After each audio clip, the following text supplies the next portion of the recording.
Should be copy 1216. You cleared all the time. They're negative. Got all your stuff there? No? That's yours? Okay. Can you clean it up, please? What is all this stuff? Who belongs to this stuff then? He's never been homeless, okay? And he's sleeping on the cement at the age of 70. He's a senior. It just, as long as you clean it up. It will be cleaned up within an hour. Yeah. An hour? Yeah. Okay. You know, those people have no place to go. I have no family at all, and so this is my family. This is our living room. And I know, but there's got to be a living room for a lot of people too, so you can't have too much stuff hanging around here, okay? It's just a little bit out of control right now. Welcome to Vancouver's downtown east side, where an extraordinary squad of police officers engage in an ongoing battle to keep control of one of the toughest beats anywhere in North America. Police, we're coming in!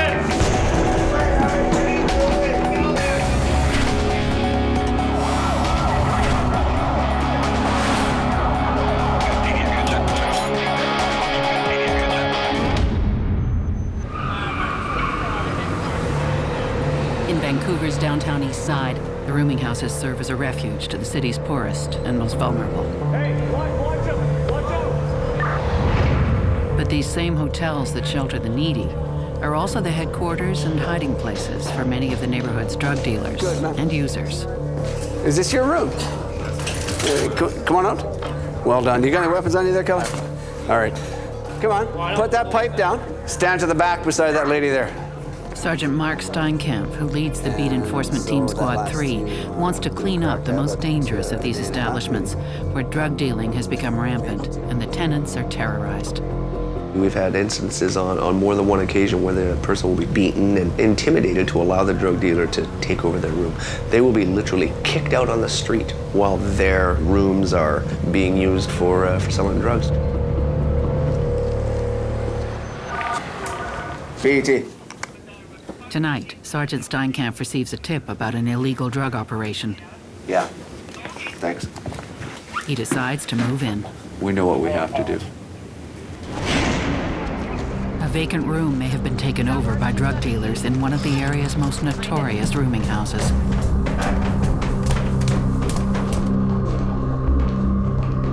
The room is officially unoccupied, and the building management has given the police permission to breach it.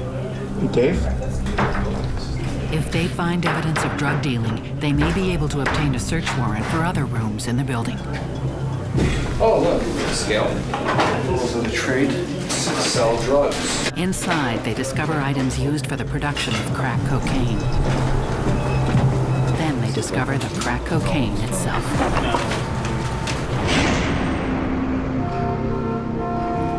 Only the best. At BET headquarters, Constable Sean Shipper catalogs the seized evidence. While I was in the room, I happened to locate this sitting in the microwave. It's cocaine, and once it's cooked, it equals about 28 grams of crack cocaine. It was in the process of being prepared. And we're looking at probably well into the thousands of dollars. Obviously, drug money. That hotel is populated by a majority of people that are poor, mentally ill, have any number of problems. The last thing they need is to live in a dangerous hellhole.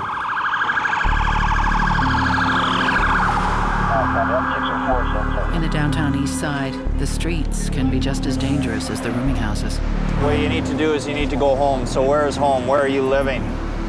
Hey, you're gonna get taken advantage of down here, okay? Weak and often alone, the elderly are easy targets of assault and robbery. How old are you? 66. 66? Okay.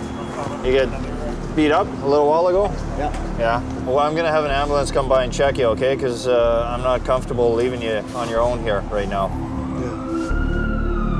Acting Staff Sergeant Toby Hinton, a 20-year veteran of the Beat Enforcement Team, is acutely aware of the growing epidemic of crime against the neighborhood seniors. He calls a meeting with fellow BET officers to try and find a new strategy to keep the elderly population safe. There's a huge problem there of older people being victimized as they're walking to and fro in their neighborhood. And Christiane has been looking at an area where it seems to be a real problem. Toby wants to run a decoy operation using an elderly officer. Inspector McKay agrees. I would like to do a decoy and grab these guys, boy. There's going to be somebody playing with a bit of money, walking down the street, going to... That's all it is, yeah. The money's showing, right? And you'll nail it. I mean, they're vultures, right? Hey, I can pretend to be an old guy. Hell, it's not that much of a stretch. Well, what I have to do is float it out by management and see.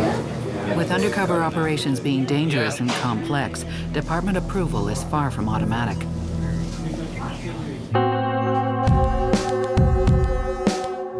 Sergeant Mark Steinkampf also needs approval, but of a different kind.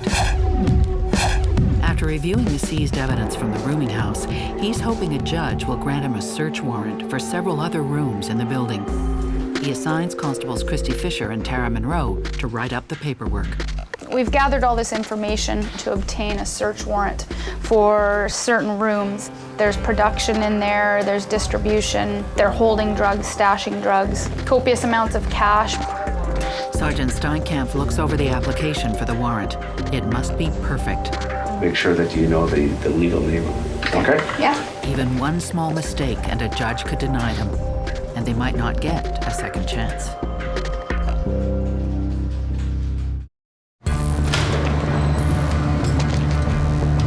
With the warrant application complete, Constables Christy Fisher and Tara Monroe head out to get their request evaluated by a justice of the peace.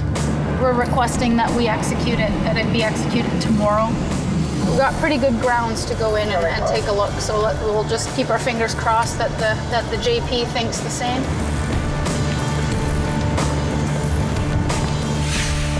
Less than an hour later, Sergeant Steinkampf gets a follow-up call from Christy. We got it, baby. Not even a stitch of red ink. Good job, Christy. Thanks, All right. Okay. Bye. Bye. Good. This guy here came up behind her without warning, grabbed her purse, threw her on the ground, and just took off. Yeah, this is a type of criminal behavior that old-timer is designed to address. That's good, thanks. Yeah, no worries, I'll just send that to you. Yeah. Staff Sergeant Toby Hinton is more determined than ever to mount an undercover operation aimed at flushing out the people robbing the area's seniors with impunity. See, the project I'd like to do is I would like to conclude all the work on the victimization of the elderly with a couple of old-timer UCs. Bring me something to look at. You guys come up with the good ideas and I'll try and support you and we'll try and get these things done together. Encouraged by Inspector Adam Palmer, Toby gets to work on the official proposal needed to get a green light for Operation Old Timer. These things are risky undertakings. There has to be a very detailed plan in place to get management approval. While Toby writes up his plan, seniors continue to be victimized. Agnes Ulmer is 91 years old, and she already has a lot of stress going on in her life these days as she's now missing 3 of her priceless family heirlooms, which were stolen from her room on Saturday. Ulmer is now lying in her bed on the 8th floor of VGH, wondering why someone would do this to her. The latest elderly victim of the downtown East Side. I don't know if you've had a chance to read your emails there, but if you recall, a guy under the guise of cleaning a 92-year-old lady's ring who was on her deathbed stole her wedding ring since she hadn't taken off for 67 years. He said that he sold it to a drug dealer.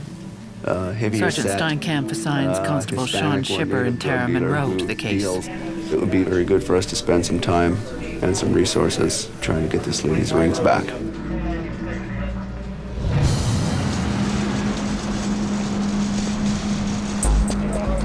Her and her husband had been married forever, and she was devastated, and I'm sure that's a bit of a setback with her health and everything. Knowing news travels quickly in the area, Sean and Tara consult some of their contacts for information. If you happen to hear anything. You know, I gotta protect my own ass, right? We just need them back. No, Isaac. I've heard that name. Why? Where do I find Isaac? Finally, Tara gets a promising lead. Okay. You know what room? The name and address of a man who deals in stolen property. They go to check it out. Hi there. Hi. What's your name, sir? Isaac. Isaac? You just come out into the hallway for a second. Listen. Okay, we're looking for some jewelry. Do you have any idea where this stuff might be? Bottom line is, that's a no-no in their world, that's a no-no in my world. And the lady's not doing too well, so. No, I'm totally with you. Who would support something like that? Well, exactly. Is she all right? No, she's dying. And so we'd like to get it back for her so that she can go in peace with her jewelry. So if you happen to hear, if you can ask around out on the street. Okay. Okay. Okay, thank you very much. Appreciate it. Okay. Police headquarters, management meeting. When you go through the downtown east side and you see all the street people out there and all the mayhem and street disorder, there is a large population of elderly people down there that are just poor and live in the downtown east side, and they're victimized by these people, and we want to do something to protect them. Staff Sergeant Toby Hinton's plan to help the downtown east side seniors gets the green light. We're going to be resurrecting Old Timer. That's going to be headed up by Toby Hinton. With Operation Old Timer approved, Toby moves quickly to put it into action. Later that evening, he assembles a team of beat officers to carry out a first attempt to deploy an undercover elderly decoy. You're going to have to go in as somebody who's tired, buy a little bit of rock, let them see your money, and then pass out and see what happens. Toby coaches Inspector Tim Laidler, who has agreed to act as the elderly decoy through this risky venture. That lane is chock full of some really nasty people right now. So you start feeling that there's something that's compromising your safety, that is going to get you police right away.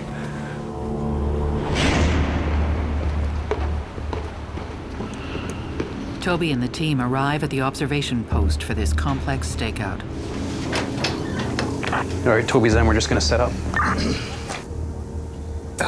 Can I get a time check? 1932.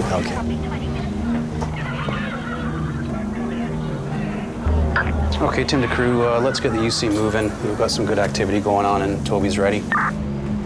I too was in position. At a second observation post, Constable Nick Wong follows the decoy as he enters the alley. Oh, there he is, right there. I've got him right now. He's into the set. Operation Old Timer is launched.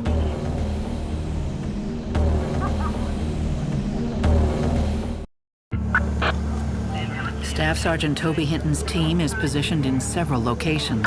No change.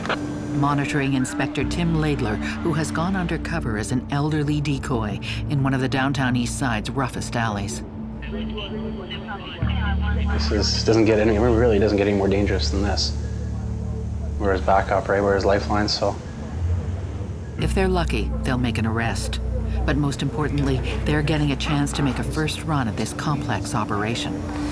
Totally, you got anything going on down there? No, there's nothing compared to my random checks on this lane. This is weird. Then suddenly, there's some action. Yeah, the male is engaging him. Jean jacket with a hoodie underneath and jeans and white runners. And they're trying to see if the UC will rouse or not. The perfect storm there. She's reaching. Okay, the female's reaching in. One of the suspects readies to make a move. But the UC flinches, inadvertently scaring her off. Nope, she stopped. You know what they do when they're poking and prodding is if they don't get a reaction from you, that's when the crime's going to happen. A short time later, the UC makes a new friend. He's coming around. Yeah, that's good, Tim. Good boy. Good boy. Okay, he's repeatedly trying to rouse the UC.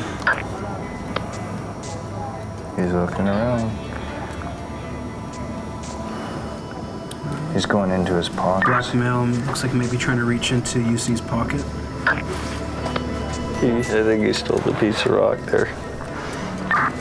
Blackmail tried to pickpocket UC.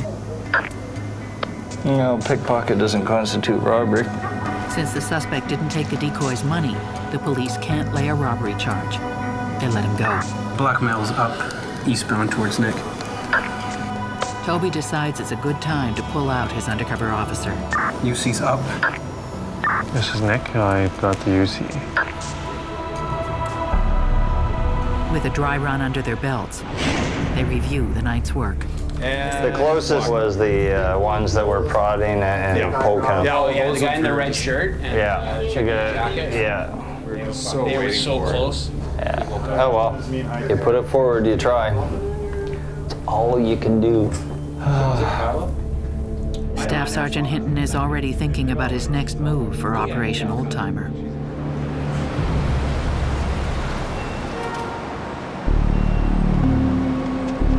Meanwhile, Constables Monroe and Shipper are still canvassing the streets in search of the elderly woman's stolen wedding rings. We received information that a heavy-set, either Hispanic or Native female, may have a piece of the jewelry that we've been looking for. So we're gonna take a look around and see if we can't find anybody fitting that description. Whoa. Hello. Pardon me? What do you think? No. You have lovely jewelry, but not the ones we're looking for. Thank you very much. How are you doing tonight? Lovely rings you got there, Norma Jean. Basically, we're looking for a needle in a haystack. We're not sure of the description. We don't have pictures of them, so. With all their leads exhausted, Tara and Sean have no other choice but to call off the search. At least for now. It's just so galling, that a drug dealer, somebody who just feeds off the misery of others, is walking around with this woman's wedding ring. A person like that has no heart, and people like that just disgust me.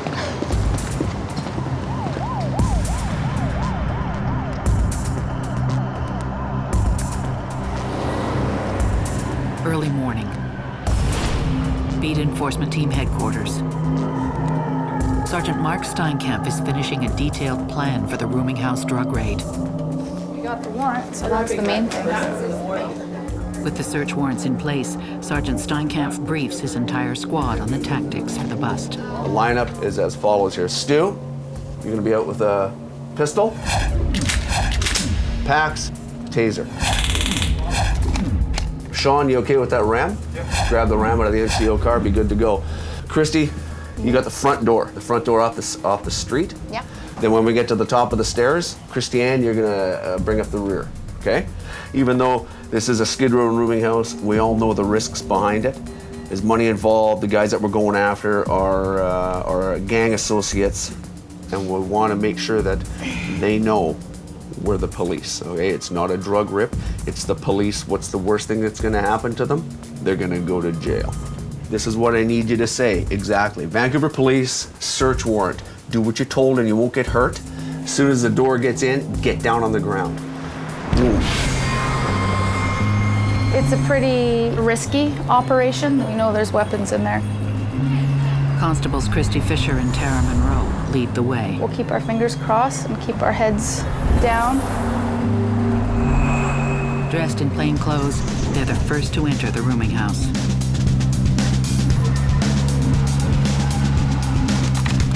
The rest of the squad follows close behind, moving into position. Police search warrant! Do what you're told, you won't be hurt! Get up on the ground now! Vancouver Police, shoot your hands! Sergeant Steinkampf's rooming house raid is in full progress. Step out here, and on your knees, down there, on your knees. Here, on your knees. Use the stand The up. targeted suspects are caught off guard. Do you have anything on you right now as you're concerned about officer safety? Knives, needles, razors, pipes? You understand? But so This is far, my few duty as drugs. always. You have the right to retain instruct counsel. Cry without delay. You may call any lawyer you want. Not my drugs. Where are the rest of that stuff that's not your drugs? That's, I don't know anything about it. There's lots of things I can probably report. I'll be in here all day. That's fine. Constable Fisher is relentless. You're not obliged to say anything you do say may be given in evidence. Do you understand? Yeah. No. Oh, wait. Her determination pays off. Found a pop can. Take off the lid, and it's stuffed with a rock. Any score sheets? Yeah, score sheets, another little thing of powder. More drugs are uncovered and seized. You're under arrest right now for possession for the purpose of trafficking. The suspected dealers can now be charged and taken into custody.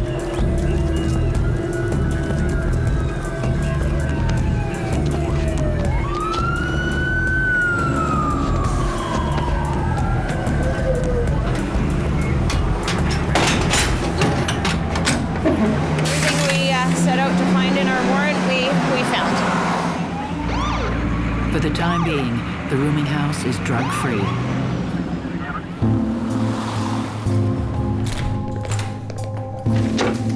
At Beat Enforcement Headquarters, Constables Monroe and Fisher cataloged the evidence from the rooming house raid. 95.22 grams. Sergeant Steinkampf checks in with them for a final tally. It's out of the paper bag behind the fridge?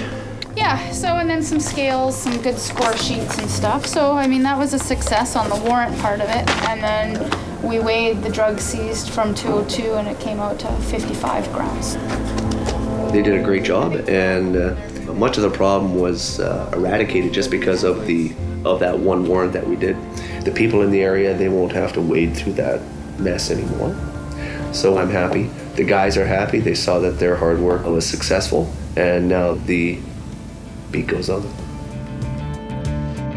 BET 3, led by Sergeant Steinkampf, but Constables Fisher, Monroe, Black, Shipper, and Wong have done an excellent job targeting that building. At the next police department management meeting, the Beat Enforcement team's successful raid doesn't go unnoticed.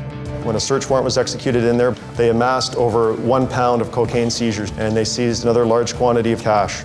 This one is probably the most notorious building in Vancouver, but we've been hitting it hard and getting really good success in that building. We're looking at putting a decoy out, and that decoy will be me. I won't have any weapons. I won't have any police gear on me. He took the bag, took the wallet. I cannot believe you have the absolute gall and blatant disregard for the courts and you walk right through your no-go. These are the type of people we come down here and bust our hump every day to make sure they can walk through here safely. What kind of community is this?